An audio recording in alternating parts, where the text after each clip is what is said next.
Halo, halo, tes, oke. Em, Kali ini sih gue mau bahas tentang pandangan dari yang gue rangkum obrolannya sih Ustadz Felixo sama Panji Pragiwaksono di YouTube-nya si Panji. Jadi dia soal bahas tentang eh, politik. Jadi si Panji mau tour stand up tentang bahas politik lah intinya. Terus dia ngundang Ustadz Felixo untuk membahas gimana sih dari sudut pandang Islam itu terkait soal politik gitu. Nah, ini yang gue rangkum sih, yang poin intinya yang gue mau jelasin juga atau gue sharing ya. Jadi tuh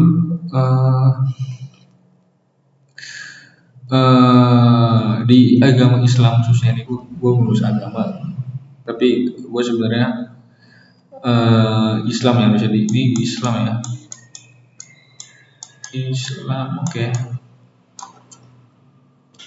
Di Islamnya nih, kalau dari penjelasan Stefilus itu membahas semua aspek dari aspek politik, ekonomi, pendidikan, hukum, legasi, legal, atau bahkan tentang nasional seorang negarawan juga dibahas di Islam, dan ada penjelasannya gitu dari penjelasan di hadis Rasulullah, ada penjelasan di Al-Quran juga ada gitu.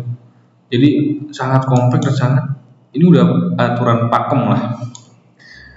Nah, kemudian karena ada terjadi banyak peristiwa perang, peristiwa I don't know ya, mungkin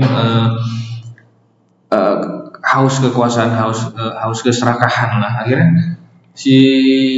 karena agama Islam ini aturannya itu sangat menyeluruh, artinya sama rata dan sama adil gitu. Nah, orang-orang pemimpin yang zaman waktu itu mungkin ya, kalau dari spekulasi gua, dia rakus gitu, dia ingin menguasai. Gimana sih kita jadi penguasa, terus kita bisa mengatur segala macam yang ada di bumi. Akhirnya dia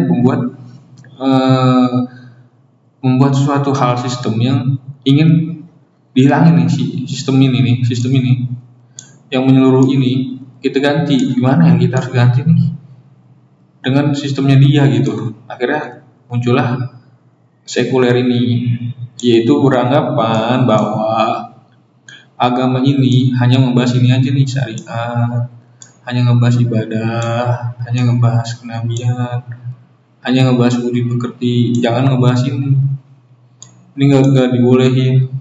Artinya bukan digiring opininya untuk agama Islam, bahas ini aja nih, sampai kebentuk karena dia pemimpin, dia penguasa, ya akhirnya kebentuk lah.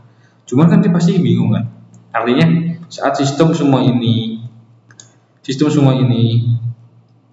tadinya ada dan baik, dan dia punya sistem sendiri, akhirnya muncullah sistem-sistem seperti sistem kapitalis, komunis, dan liberal. Itu asal muasal kenapa kita di agama Islam kok hanya ngebahas ini. Dan untuk memelihara sistem-sistem ini, karena dia juga punya kekuasaan, dan kalau ini pemikiran ini nggak dijaga, dia bakal mendobrak untuk membahas tentang politik ini. Jadi Islam ini akan akhirnya muncullah kayak semacam perdebatan di antara fikih, debat fikih dibesar-besarkan.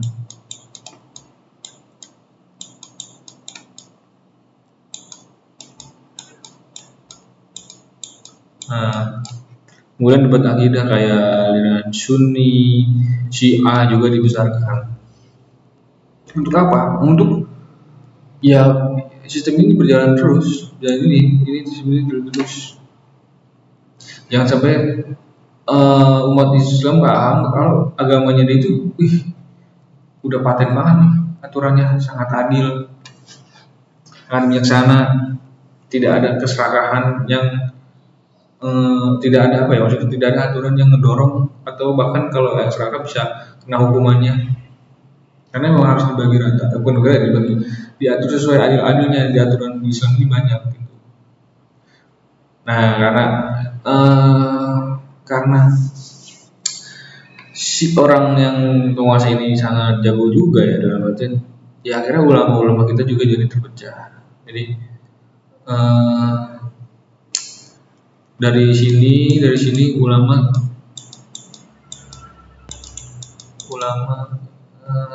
terpecah. Ketika ulamanya terpecah, maka umatnya terpisah juga, terpecah belah juga.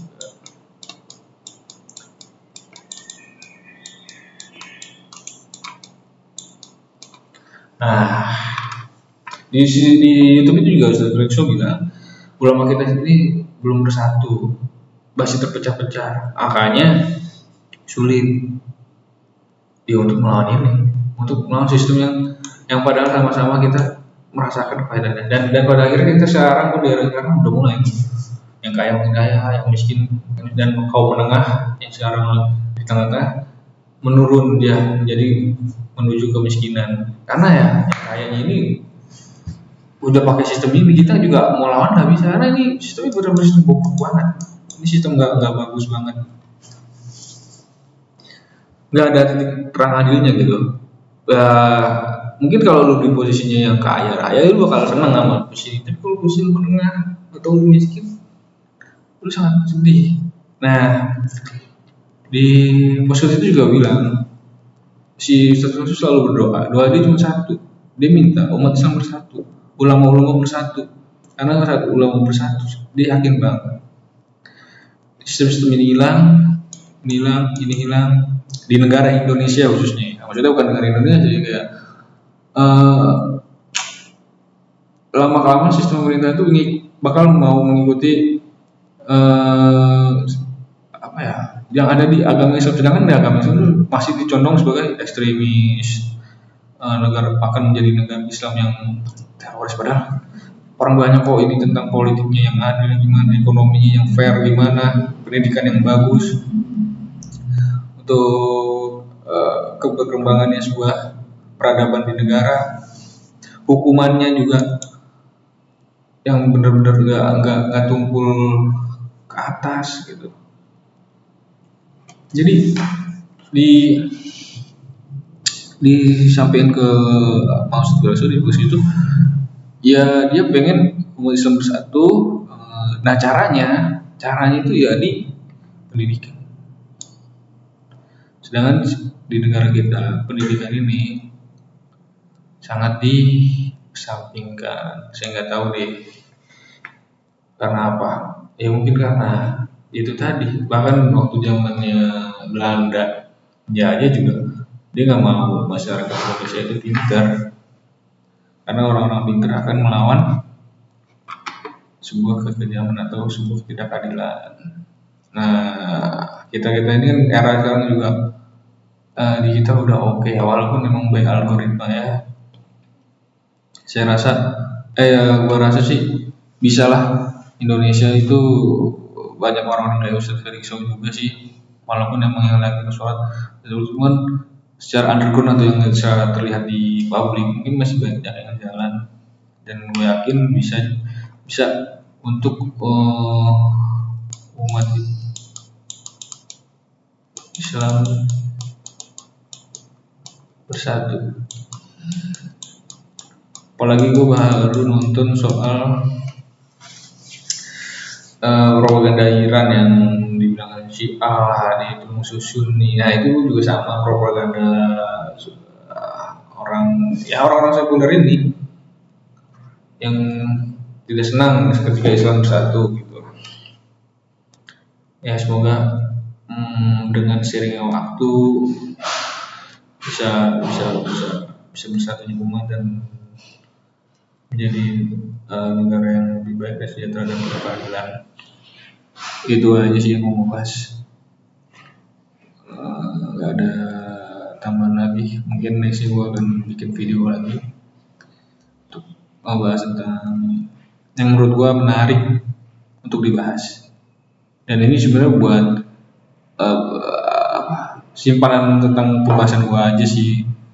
Itu. Khususnya ilmu ini buat diri gue sendiri gitu. Umumnya mungkin buat dulu pada teman-teman yang mau nonton. Itu aja sih.